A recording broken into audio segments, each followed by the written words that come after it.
নমস্কার বন্ধুরা, আপনারা সকলে কেমন আছেন? প্রিয়াঙ্কার কিচেনে আপনাদের সকলের আবারও অনেক অনেক স্বাগত। আজকে আমি তৈরি করব চিংড়ির মালাইকারি। এখানে চিংড়িগুলোকে ভালো করে পরিষ্কার করে ধুয়ে নিয়েছি, জল ঝরিয়ে রেখেছি। এবার সামান্য নুন হলুদ মাখিয়ে ম্যারিনেট করে নেব। আমি চিংড়ির খোসাগুলোকেও ছাড়িয়ে দিয়েছি, আপনারা চাইলে অবশ্যই রাখতে পারেন। কড়াই গরম হয়ে এসেছে, তার মধ্যে দিয়ে দিলাম সামান্য সরষের তেল। আমি রান্নাটা সরষের তেলে করছি, আপনারা চাইলে সাদা তেল দিয়েও অবশ্যই করতে পারেন। চিংড়িগুলোকে হালকা করে ভেজে তুলে নেব, খুব বেশি কড়া করে ভাজবো না। খুব বেশি কড়া করে ভাজলে খেতে বেশ ভালো লাগে না। জাস্ট 2 থেকে 3 মিনিট ভেজে নিলেই হয়ে যাবে। একদিকটা ভাজা হয়ে গেছে, পাল্টে দিচ্ছি অন্য দিকটা। চিংড়িগুলো যাকে ভাজা হচ্ছে, আমি এখানে একটা মশলা তৈরি করে নিচ্ছি।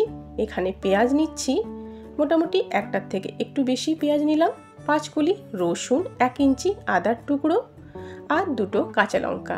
ঝালটা আপনাদের ইচ্ছা মতো কম বেশি অবশ্যই দিতে পারেন। মিহি পেস্ট তৈরি করে নেব। চিংড়িগুলো ভাজা হয়ে গেছে, তুলে রেখে নেব। আমি হালকা করে চিংড়িগুলোকে ভেজে তুলে নিলাম। মশলাটা বেশ ভালো করে মিহি করে পেস্ট করে নিয়েছি। এবার ওই তেলের মধ্যে কিছু গোটা গরম মশলা আর একটুখানি জিরে দিয়ে দিলাম, একটা তেজপাতা দিয়ে দিলাম। গরম মশলা থেকে যে পর্যায়ে একটা ভাজা ভাজা গন্ধ বেরোবে, এবার আমি পেঁয়াজ আদা রসুন কাঁচা লঙ্কার পেস্টটা দিয়ে দিলাম। মশলাটা বেশ ভালো করে কষিয়ে নিতে হবে, যাতে কাঁচা গন্ধটা চলে যায়। পেঁয়াজের মশলাটা ভালো করে ভেজে নিলাম। তার মধ্যে এবার দিচ্ছি 1 চামচ জিরে গুঁড়ো, 1/2 চামচ ধনে গুঁড়ো, 1 চামচ কাশ্মীরি রেড চিলি পাউডার কালারের জন্য, আর স্বাদ মতো নুন দিয়ে আবারও কিছুক্ষণ কষিয়ে নিতে হবে। একটুখানি জল দিলাম যাতে মশলাটা নিচে পুড়ে না যায়। এখানে আমি বেশ কয়েকটা কাজু গরম জলে ভিজিয়ে রেখেছিলাম, আর দিয়ে দিলাম 2 চা চামচ মতো পোস্ত দিয়ে মিহি পেস্ট তৈরি করে নেব। বেশ মিহি পেস্ট তৈরি হয়ে গেছে। এবার আমি এখানে কাজু আর পোস্তর পেস্টটা দিয়ে দিলাম, দিয়ে পরে বেশ কয়েক মিনিট ধরে এইভাবে ভেজে নিতে হবে।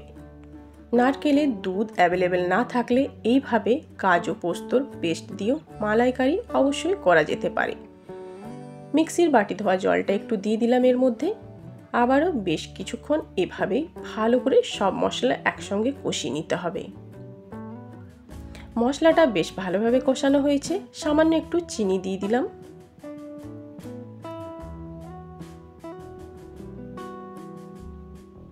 সামান্য একটুখানি জল অ্যাড করলাম এর মধ্যে।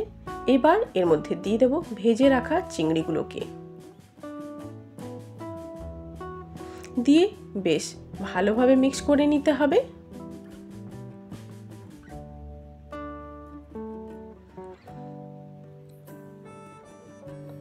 মোটামুটি 7 থেকে 8 মিনিট মতো আমি ঢাকা দিয়ে দিয়েছিলাম। এবার এর মধ্যে দিচ্ছি ফ্রেশ ক্রিম। ফ্রেশ ক্রিম দিয়ে পরে এর মধ্যে দিয়ে দিলাম ভাজা গরম মশলার গুঁড়ো, দিয়ে কয়েক মিনিট ঢাকা দিয়ে এবার আমি সার্ভ করে দেব।